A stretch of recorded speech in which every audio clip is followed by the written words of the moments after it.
Hi there, my name's Elly and I'm a chronic pain specialist who specialises in treating TMJ disorder. And today I just want to make this quick video for you to explain what TMJ disorder actually is, because a lot of people ask me, do I have TMJ disorder?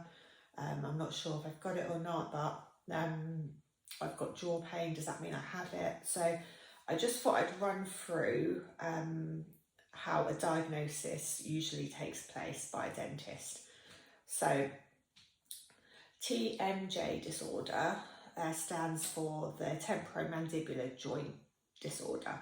So what that means is it's the place in the body where the temporal bone comes down and it meets the mandible here. So this is the mandible and we've got this joint here,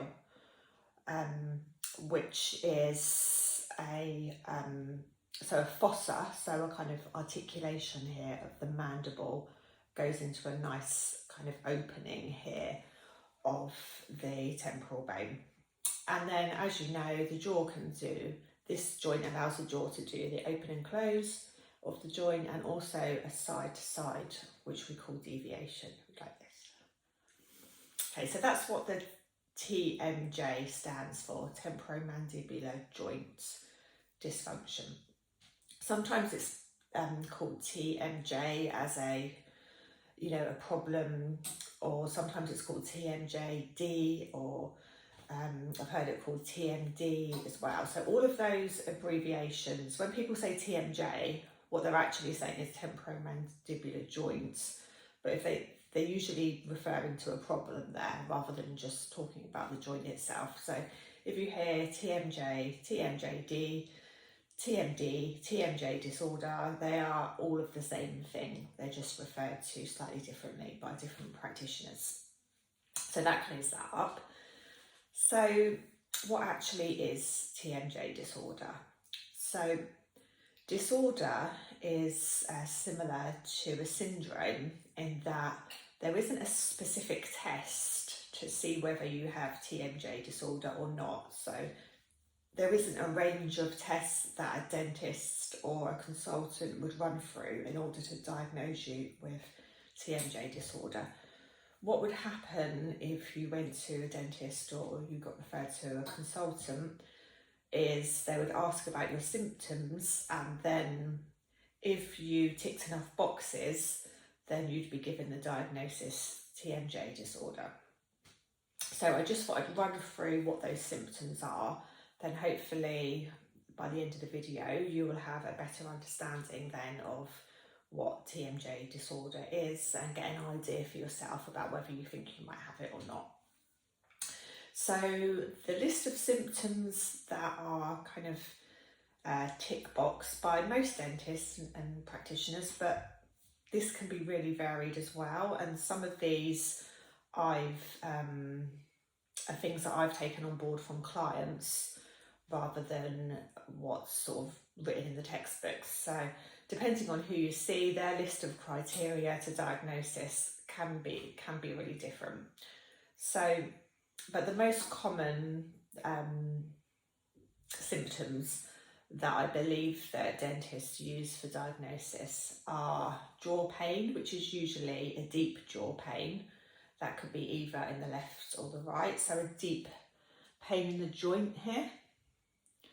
Headaches, clicking or popping of the joints.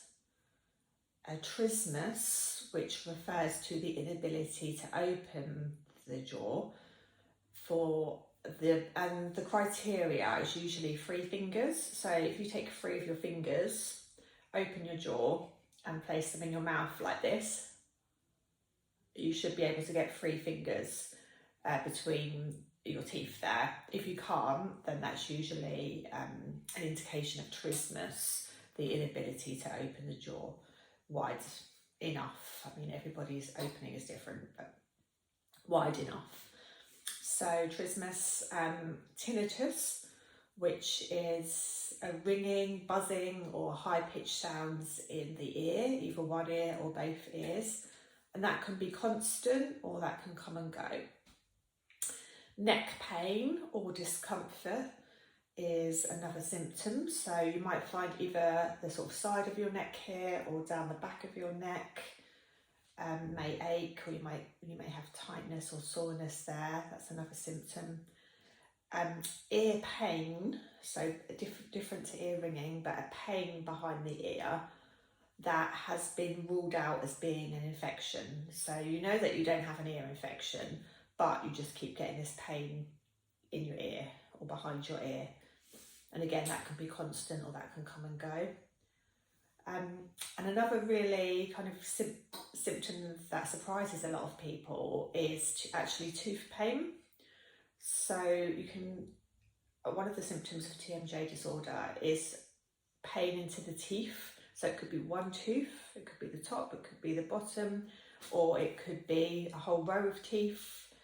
And the sad thing about this symptom is I've actually had clients come to me who have had the tooth taken out, even though the dentist can't find anything wrong with the tooth. You know, the client's in so much pain that they just want the tooth taken out. But once the tooth is taken out, they've still had this pain afterwards, which is I'm always really sorry to hear that when that happens, because it's such a shame to have to go through that trauma for no result at the end. But anyway, so pain into the teeth where there is no infection present and that's been investigated by the dentist and they can't find anything wrong, that can also be a symptom of TMJ disorder. So that list isn't conclusive. I come across things like eye strain, stuffiness in the ear, sinus pain as well, but it depends on which practitioner you see as to whether that would be on their list or not for an official diagnosis. So I hope that's helped to clear up exactly what TMJ disorder actually is.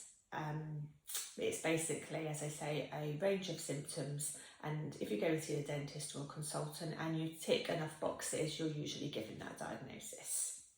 So I hope that's helpful. I also have a quiz which will take you through these symptoms as well, so to give you an idea of whether you might meet the criteria or not. So I'll just pop a link to that in the comments here for you.